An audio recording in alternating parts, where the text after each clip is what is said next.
من زنم و به دست رفیقم سپردم. اون روزی که من پشت میله های زندان بودم فکر می کردم دارم کار درستو می کنم.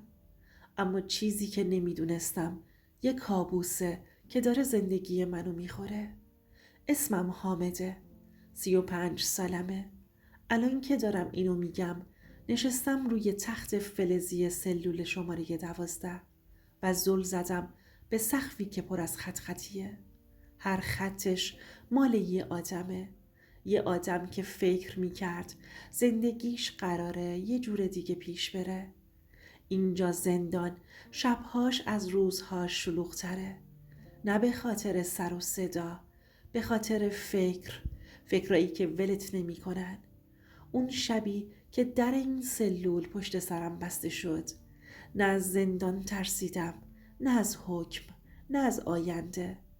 فقط یه اسم تو سرم چرخ میخورد. مریم زنم. 8 سال زندگی. نه دعوای درست و حسابی می کردیم، نه قهرهای مسخره. یه زندگی معمولی داشتیم که امن بود. من اشتباه کردم.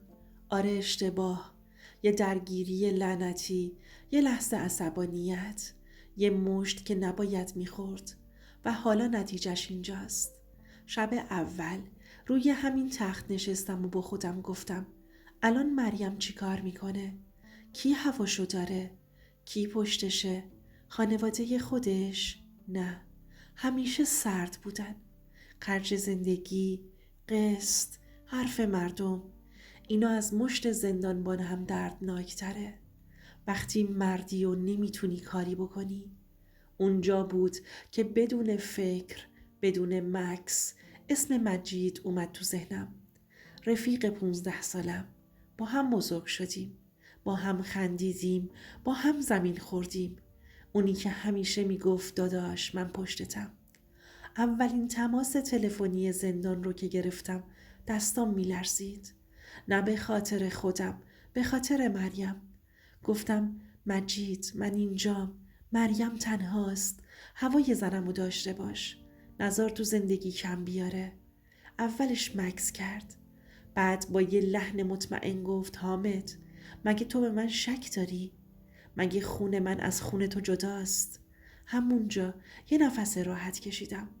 گفتم نه داداش، بهت اعتماد کامل دارم. کاش همونجا دهنمو میبستم. روزها گذشت. تماسها برقرار بود. مریم میگفت مجید خیلی کمکم میکنه. خدا خیرش بده. من خوشحال شدم واقعا. با خودم گفتم دیدی حامد، هنوز تو دنیا مرد هست، ولی یه چیز خیلی ریز آروم آروم اذیتم میکرد. لحن مریم عوض شده بود. نه اینکه بد حرف بزنه، نه، سرد شده بود. کم حرف، بی حوصله.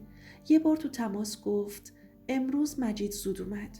یه سری کارا داشتم، کمکم کرد. همونجا یه لرزه افتاد به جونم. یه حس بد، از اونایی که نمیتونی توضیحش بدی. ولی خفش کردم. به خودم گفتم داری بدبین میشی مرد. تو زندان هستی و ذهنت داره داستان میسازه. اینجا توی زندان آدم یاد میگیره به خودش دروغ بگه تا زنده بمونه. شبها وقتی چراغ‌ها خاموش میشد صداها میومد. بعضی‌ها گریه میکردن، بعضی‌ها فوش میدادن، بعضی‌ها دعا میخوندن. من فقط به یه جمله فکر میکردم. بهش اعتماد دارم. اون موقع هنوز نمیدونستم بعضی جمله ها از حکم زندان کشنده ترن. من هنوز فکر میکردم دارم کار درستو میکنم. دارم مرد خوبی میشم و نفهمیدم همونجا با دست خودم در جهنمو باز کردم. چند هفته که گذشت زندان شد روتین. بیدار باش، شمارش، غذا، هواخوری، دوباره سلول. ولی بیرون از این دیوارا زندگی من داشت یواش یواش از دستم در می رفت. تماس هم با مریم منظم بود، اما فرق کرده بود.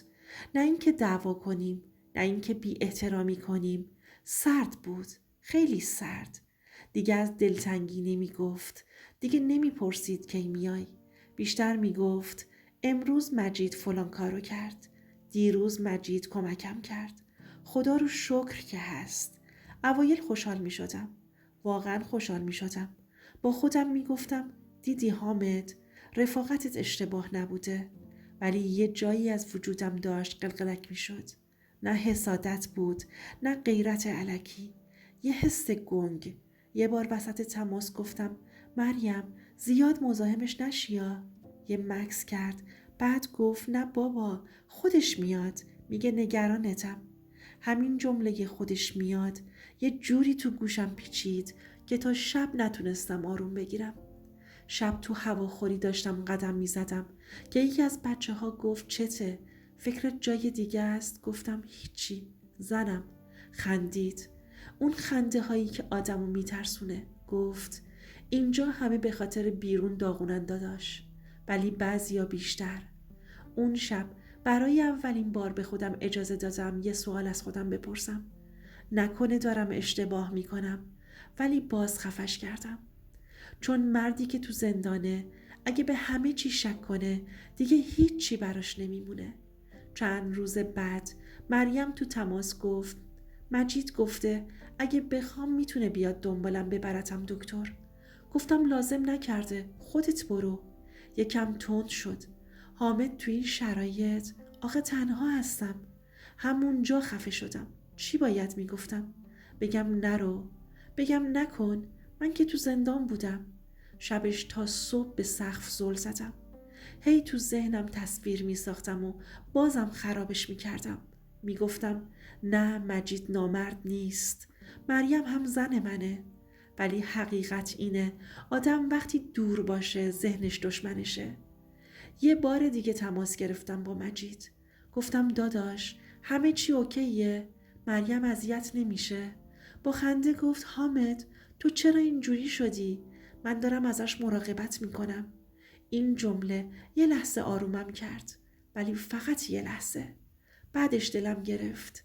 از خودم بدم اومد که چرا از رفیقم بازجویی میکنم. اون شب یکی تو سلول بغلی داشت گریه میکرد. یهو فهمیدم اینجا همه یه جوری دارن یه چیزی رو از دست میدن. یکی آزادی، یکی خانواده، یکی آبرو و من داشتم اعتمادم و قسطی میدادم. ولی هنوز باورم نمیشد که یه روز همین اعتماد قرار بدجوری برگرده تو صورتم.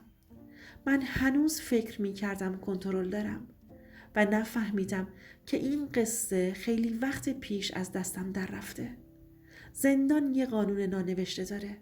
اگه زیاد ساکت باشی یکی میاد سر حرفو باز میکنه. اسمش ناصر بود.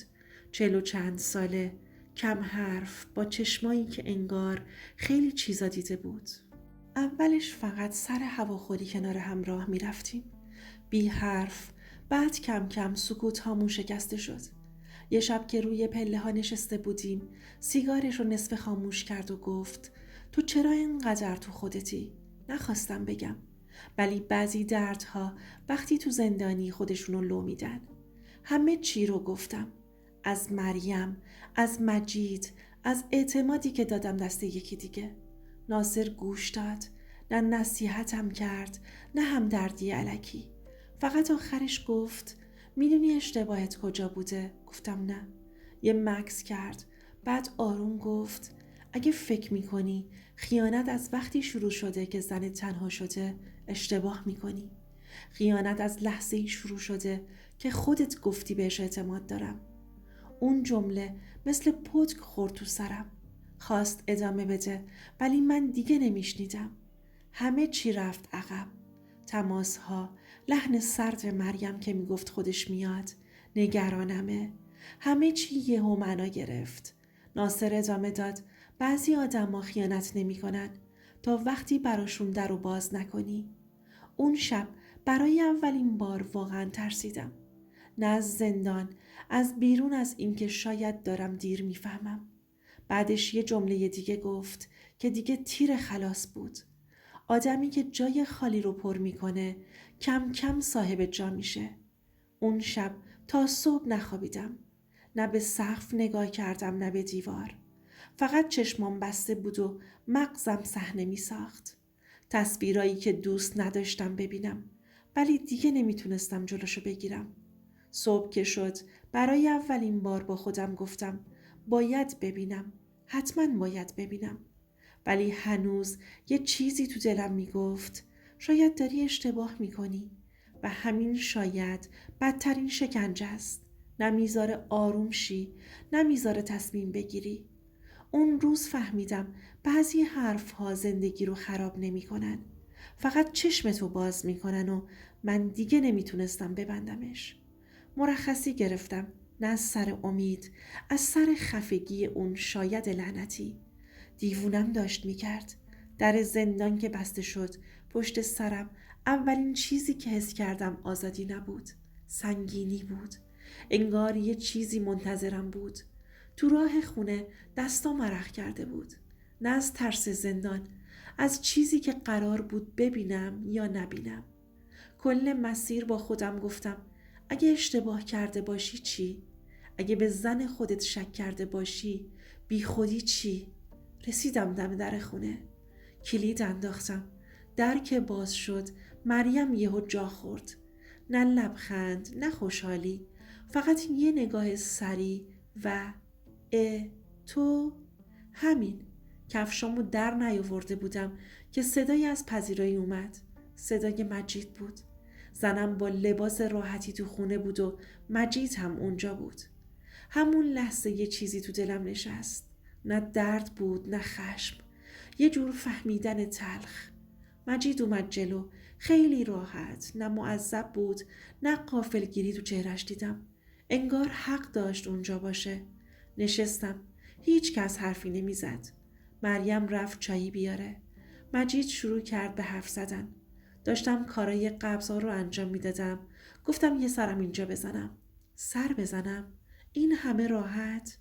چایی که اومد دست مریم میلرزید. همین جزئیات کوچیک که آدمو میکشه. نه بوسه‌ای دیدم، نه پیام واضحی، ولی فضا داد میزد. نشستم نگاهشون کردم. نه مثل شوهر، مثل یه شاهد. مجید خداحافظی کرد و رفت. گفت الان که اومدی احساس راحت تری دارم. احساس میکنم بار روی دوشم برداشته شده. اینو گفت و رفت. شب که شد گوشی مریم زنگ خورد. یه اسم افتاد روی صفحه. میم. سکوت کرد. نه جواب داد، نه قطع کرد. فقط گذاشت کنار. اون لحظه دیگه چیزی نپرسیدم، چون جوابو توی نگاه ها دیدم. شب وقتی رفت دستشویی و من تنها شدم گوشیش رو برداشتم. نخواستم بگردم ولی دستم رفت. پیام بالا اومد. دلم واسه تنگ شده. همین. نه اسم، نه توضیحی، همین یه جمله کافی بود. نه دعوا کردم، نه داد زدم. نشستم لبه یه تخت و خیره شدم به دیوار. یه حس عجیبی داشتم. نه خشم بود، نه گریم گرفت. یه جور خالی شدن. فهمیدم آدم همیشه با خیانت نمیشکنه، با فهمیدن میشکنه. صبح که شد وسایلمو جمع کردم. به مریمم چیزی نگفتم، چون بعضی چیزا گفتن نداره و از خونه زدم بیرون. اون چیزی که دیشب مرد اعتماد نبود، من بودم. کلی با خودم حرف می زدم. من زندانی بودم، از حرفهای نگفته، از خیانت پنهان، از اعتماد کورکورانه که خودم داده بودم. همون روز که مرخصی گرفتم و تو خونه قدم می زدم، مریم و مجید، اون نگاه ها، سکوت ها، گوشی که پیام دلم واسه تنگ شده داشت رو همه تو ذهنم موج می زد. دیگه طاقت نیاورده بودم و وقتی روز بعد با مریم حرف زدم گفتم مریم، این حرفا، این پیاما دیگه نمیتونم چشممو ببندم. من مدارک دارم، شواهد روشنه و برام معلوم شده که از اعتمادم سوء استفاده کردی. مریم ساکت شد. دیگه هیچ چیزی نگفت. میدونست قضیه جدیه. با هم رفتیم دفتر وکالت. مدارک، پیام‌ها، تاریخ‌ها، همه چیز روی میز بود و من فقط نشستم و گفتم این واقعیتو من دیگه نمیتونم ادامه بدم. و همون لحظه همه چیز ثبت شد و طلاقم رو انجام دادم. نه داد زدم و فریاد کشیدم، فقط یه حس خالی شدگی، مثل اینکه ماها تو سلول منتظر این روز بودم. و حالا بالاخره تموم شد. من با همین شواهد و حقیقت لعنتی خودم و آزادی ذهنمو دوباره به دست آوردم. برگشتم زندان. این بار نه به خاطر حکم، به خاطر چیزی که قلبم گرفت. مریم رو طلاق دادم. مجید حتی نیومد نگام کنه. مثل یه سایه رفته بود، ولی ردش هنوز تو خونم بود. نشستم روی تخت، دستامو گذاشتم روی زانوهامو فقط نگاه کردم. اون شب یه چیز تازه فهمیدم. زندگی همیشه با مشت و میله نمیشکنه. گاهی با اعتماد میشکنه، با سکوت میشکنه، با جمله هایی که فکر میکردی امنه. یه شب دیگه ناصر اومد پیشم. چون فهمیده بود ذهنم درگیر شده، گفت حامد، بعضی مردا آزاد میشن ولی هیچ وقت رها نمیشن. چون خیانت همیشه یه رد خونین میذاره. درست گفته بود. من اینجا بودم ولی آزاد نبودم. نه از زندان، نه از خاطره ها، نه از خودم. یه چیزی از بیرون یاد گرفتم. اعتماد کورکورانه میتونه مرد رو بسوزونه، ولی آدم وقتی میسوزه یه چیزایی هم یاد میگیره. وقتی روزای بعد به سلول برگشتم، یه حس عجیبی داشتم. یه حس آرامش، نه از چیزی که از دست دادم، از چیزی که یاد گرفتم. یه نصیحت برادرانه: خیانت وقتی واقعی شد، صبر کردن فقط وقت تلف کردنه. با مدارک و حقیقت روبرو شو، نه با حدس و خیال. حالا میخوام ازت بپرسم، تویی که تا اینجای داستان رو گوش کردی، اگه جای من بودی بعد از دیدن این همه شواهد چیکار میکردی؟ هنوز صبر میکردی یا مثل من اقدام میکردی برای طلاق؟ جوابت برام خیلی مهمه. دوست عزیزم، اینم از داستان امشب. اگه تا اینجا با من موندی لطفاً لایک کن، برای اینکه بدونم تنها نیستم، و لطفاً کامنت بذار، حتی یه جمله کوتاه، تا بدونم داستانم رو تو تأثیر گذاشته. و اگه دوست داری صداهایی که هنوز شنیده نشده رو بشنوی، لطفاً سابسکرایب کن و زنگوله کنارش رو بزن، چون من اینجا هستم تا اونا رو برات روایت کنم.